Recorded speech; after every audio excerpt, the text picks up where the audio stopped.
శ్రీచక్రవాసిన్యై నమః. ఓం శ్రీలలితాంబికాయై నమః. అమృతాత్మ స్వరూపులైన మీ అందరికీ మీ తల్లి అవ్యాజ్యమైనటువంటి మాతృప్రేమను అందిస్తూ శ్రీ లలితాంబికాదేవి యొక్క సహస్రనామాలు పరమ పావనమైనటువంటివి. స్మరణ మాత్రం చేతనే శాంతిని, జ్ఞానాన్ని, ఆత్మైశ్వర్యాన్ని ప్రసాదించేటువంటివి. ఎవరైతే శ్రీచక్రవాసిని శ్రీ లలితాంబిక అన్న మంత్రాన్ని కేవలం మనఃపూర్వకంగా దినంలో ఒక్కసారి స్మరించినా చాలు, అనాయాసంగా మోక్షాన్ని ప్రసాదించేటువంటి చల్లని తల్లి శ్రీ లలితా భవానీ దేవి.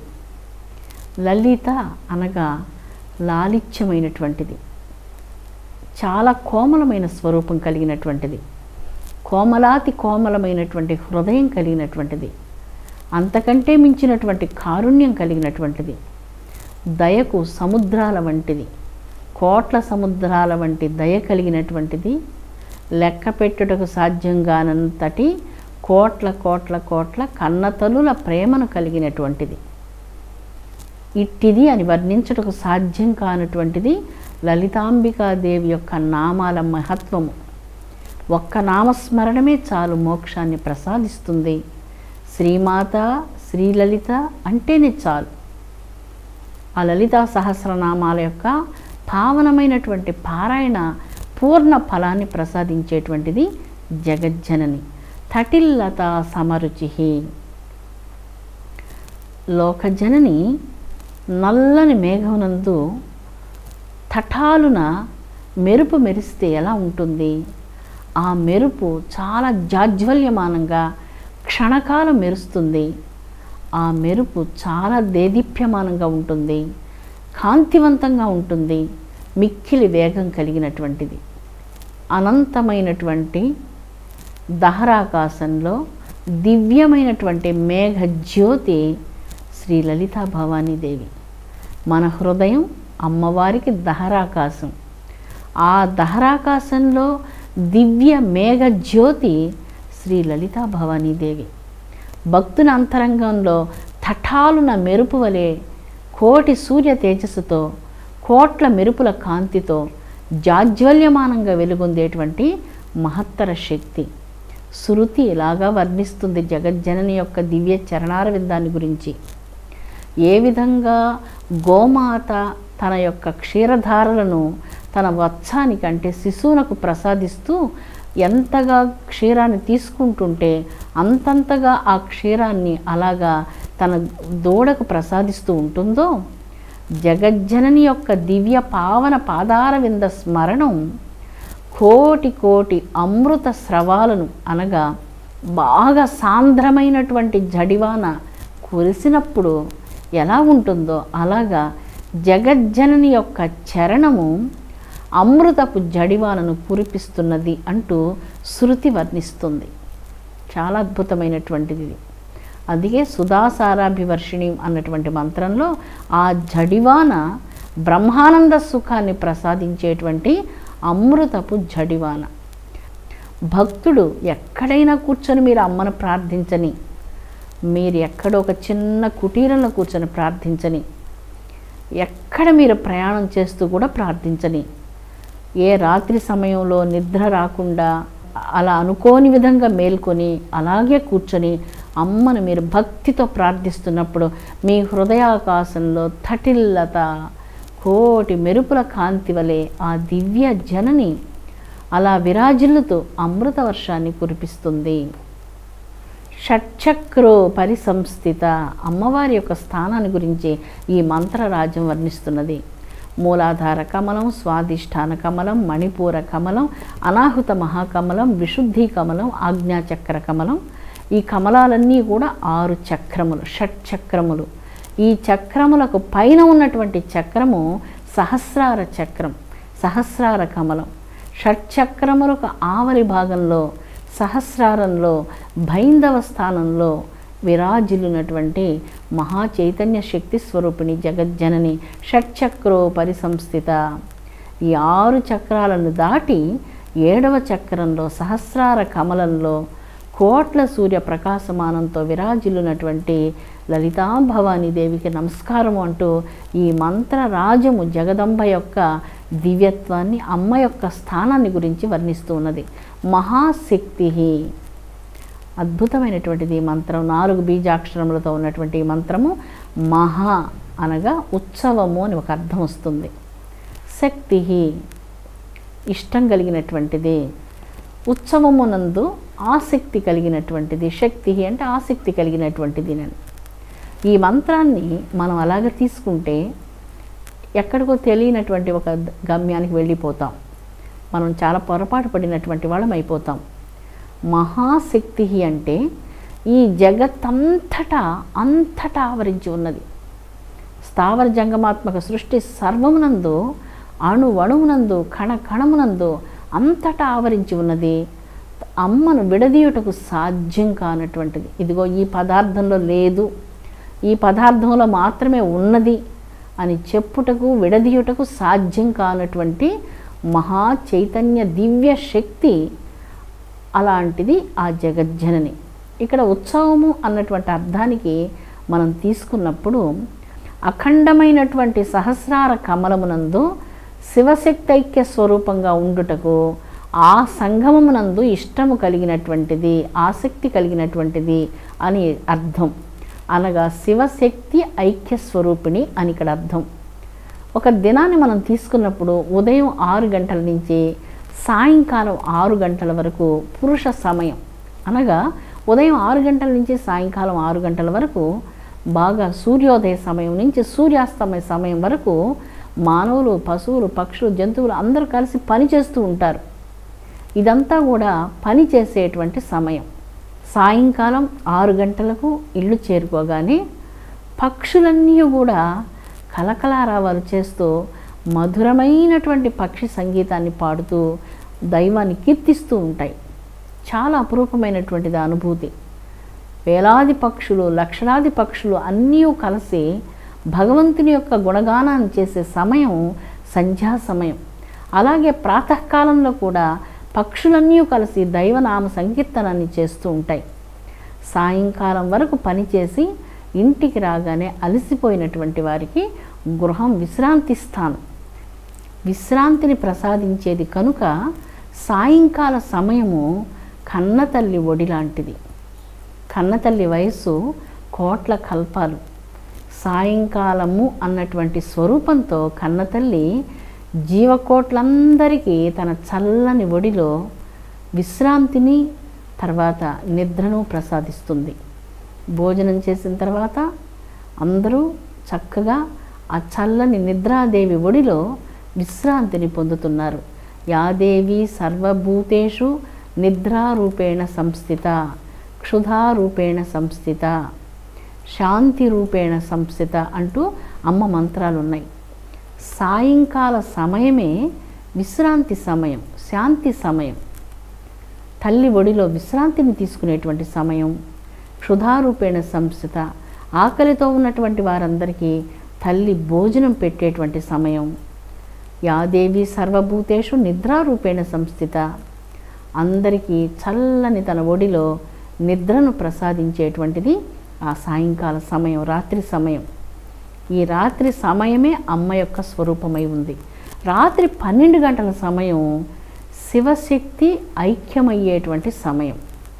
మహాశక్తి అన్నటువంటి మంత్రరాజంలో జగజ్జనని భవానీదేవి శివ సంయోగాన్ని కోరుకునేటువంటిది అంటూ ఇక్కడ మంత్రరాజం అర్థాన్ని తెలియచేస్తుంది. శక్తి శివుని విడిచి ఉండలేదు. ఈశ్వర దైవం, ఈశ్వరుడు శక్తిని విడిచి ఉండలేడు. ఇద్దరూ ఏకస్వరూపులు. క్షీరము తెల్లని పాల వర్ణంలాగా వారిద్దరూ ఏకస్వరూపులు. అటువంటి ఏకస్వరూపమైన సమయం రాత్రి 12 గంటల సమయం. ఇది శివశక్తి ఐక్య స్వరూపమైనటువంటి సమయం. మరల ప్రాతకాలం అంటే 12 గంటల తర్వాత మర్నాటి ఉదయంతో సమానమవుతుంది. అనగా బ్రాహ్మీ ముహూర్తం వేకుజామున సమయంలో 3:30 గంటల నుంచి 4:30 గంటల వరకు బ్రాహ్మీ ముహూర్త సమయం. మరలా అక్కడ ప్రాతకాలం అయిపోతుంది. అందుకని ఉదయం నుంచి సాయంకాలం వరకు సమయం పురుష స్వరూపము, సాయంత్రం నుంచి రాత్రి 12 గంటల వరకు మాతృస్వరూపము, తండ్రి స్వరూపం తర్వాత తల్లి స్వరూపము.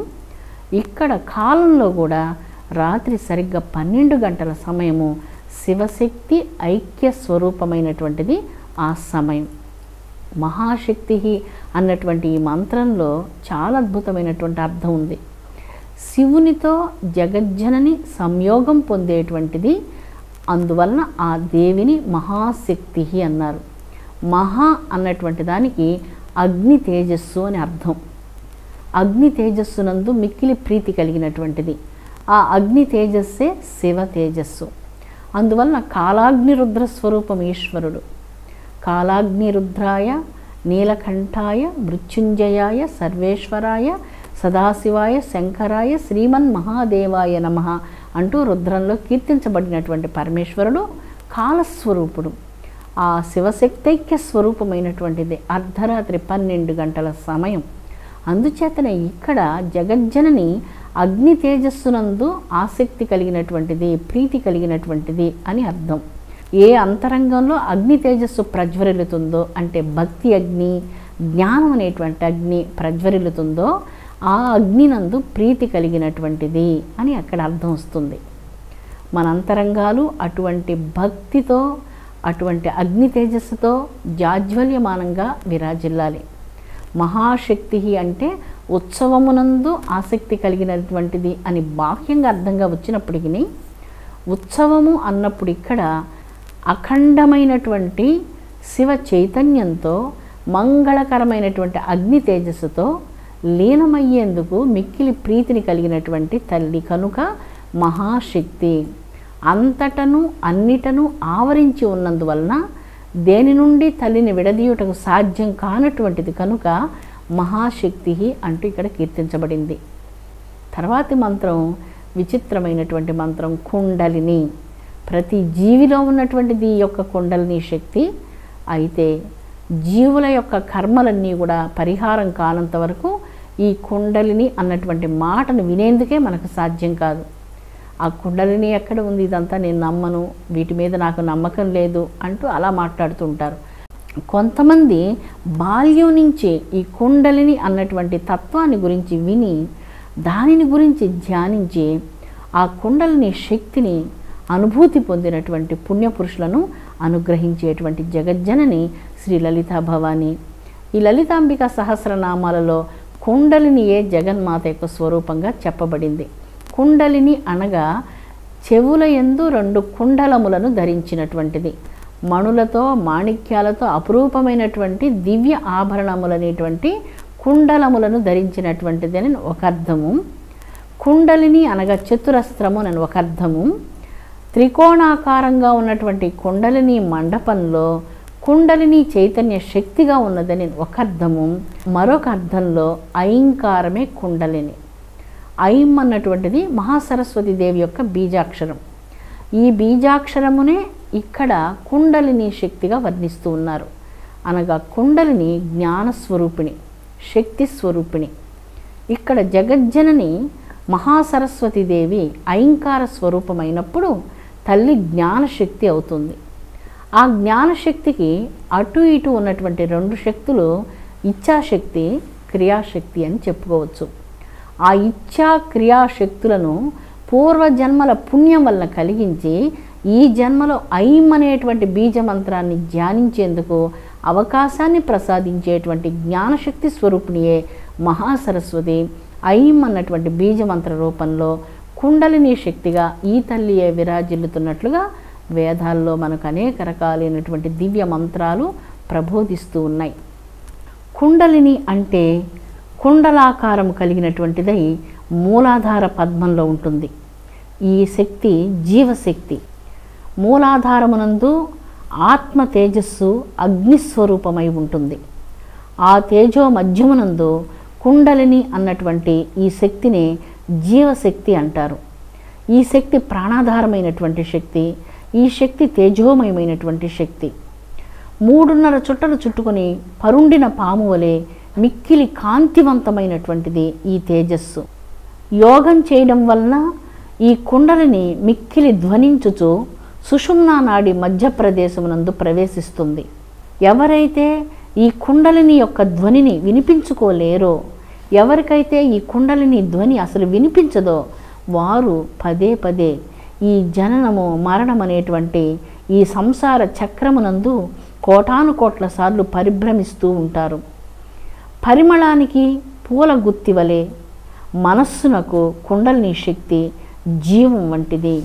ఏ విధంగా ఒక పుష్పాల గుత్తి పరిమళంతో ఉన్నప్పుడు అది మిక్కిలి శోభిస్తూ ఉందో, ఈ కుండలిని యొక్క దివ్య శక్తిని ఏ యోగి అయితే ధ్యాన సాధన చేసి మేల్కొల్పుతాడో, ఆ కుండలిని ధ్వని అయినటువంటి ఓంకారాన్ని తన సుషుమ్నా మార్గం గుండా ప్రయాణం చేస్తూ షట్చక్రాలను భేదించుకుంటూ సహస్రారానికి చేరేటప్పుడు ఆ ఓంకారాన్ని విన్నటువంటి యోగి సర్వజ్ఞుడవుతున్నాడు. ఆత్మ కుండలిని యొక్క ఈ దివ్యమైనటువంటి నాదాన్ని విన్నంతనే యోగి యొక్క అపూర్వమైనటువంటి జ్ఞానం అఖండమై ఆద్యంతరహితమైనటువంటి ఆ వెలుగునందు బ్రహ్మానంద సుఖమునందు లీనమవుతూ ఉన్నాడు. అందువల్ల అటువంటిది ఈ కుండలిని శక్తి. దీనిని సద్గురువు ద్వారా మంత్రోపదేశాన్ని పొంది గురుముఖంగా యోగ విద్యను గురించి తెలుసుకొని సాధన చేసినప్పుడు సాధకులు సత్ఫలితాలను ఖచ్చితంగా పొందగలరు. అమృతాత్మ స్వరూపులారా, కుండలిని విద్యకు సంబంధించినటువంటి ఎన్నో రహస్యాతి రహస్యమైనటువంటి గొప్ప గొప్ప విషయాలు ఈ మంత్ర రాజాలయందు నిక్షిప్తం చేయబడి ఉన్నాయి. భావనమైనటువంటి జనని యొక్క లలితా సహస్రనామాల పఠనము, జగన్మాతయే మీకు గురు రూపిణిగా ఉండి వాని యొక్క దివ్య అర్థాలను మీ హృదయంలో తోపించి అమృతతుల్యమైనటువంటి బ్రహ్మానంద సుఖాన్ని మీరందరూ అనుభవించాలని, నిరంతరం మీ హృదయాలు శాంతితో పొంగి పొర్లాలని, ఈ విశ్వమంతా అందరికీ జనని శాంతిని ప్రసాదించాలని, విశ్వశాంతిని వర్ధిల్ల చేయమని లోకజనని లలితా భవానీ పాదపద్మాలకు నమస్కరిద్దాం. ఓం శాంతి శాంతి శాంతి.